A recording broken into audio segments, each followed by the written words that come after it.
मान्यवर, माननीय इनको पढ़ लें दो पूरा, 1 मिनट इनको पढ़ लें दो। आप पढ़ लो, आप पूरा पढ़ लो। Sir, Cowland sector, page 615.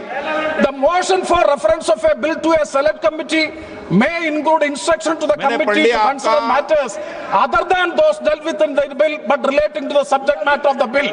Instruction to the committee for amendments of such sections of the Parent Act as are not covered by the amending bill, whenever given, are to be specific and clear, unquote. Okay. That means unless and until the House specifically directed to go into this, they have no right to make new provisions in the bill.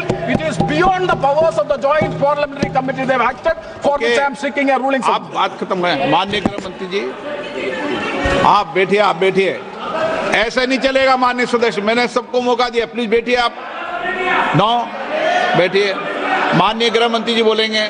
मान्यवर, माननीय सदस्य ने जो point of order उठाया है, मैं इसके हार्द को सदन के सामने रखना चाहता हूं। भारत सरकार की कैबिनेट ने इस बारे में एक बिल अप्रूव कर सदन के सामने रखा। आपके द्वारा ये बिल जॉइंट पार्लियामेंट्री कमेटी को दिया गया, जिसका विपक्ष का भी बड़ा आग्रह था। कमेटी ने इस पर सुविचारित रूप से अपना मत प्रकट किया। वो जो मत प्रकट हुआ, वो मत फिर से कैबिनेट के सामने गया। कमेटी के जो सुझाव थे, ये भारत सरकार की कैबिनेट ने स्वीकार किए और अमेंडमेंट के रूप में किरण रिजिजू जी लेकर आए। ये तभी होता है जब ये ऑफिशियल अमेंडमेंट कैबिनेट की अनुमोदन के बगैर आता है। मान्यवर, मैं नहीं मानता इसमें कोई पॉइंट ऑफ ऑर्डर है, और आपका ही आग्रह था कि कमेटी जॉइंट पार्लियामेंट्री कमेटी बने। अगर कमेटी ने कोई बदलाव ही नहीं करने हैं तो ये कांग्रेस जैसी कमेटियां नहीं, हमारी लोकतांत्रिक कमेटी है मान्यवर, जो दिमाग चलाती है। कांग्रेस के जमाने में कमेटियां होती थी जो थप्पा लगाती थी।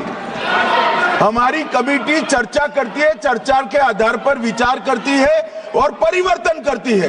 अगर परिवर्तन को स्वीकार ही नहीं करना है तो कमेटी काहे को लिए है भाई?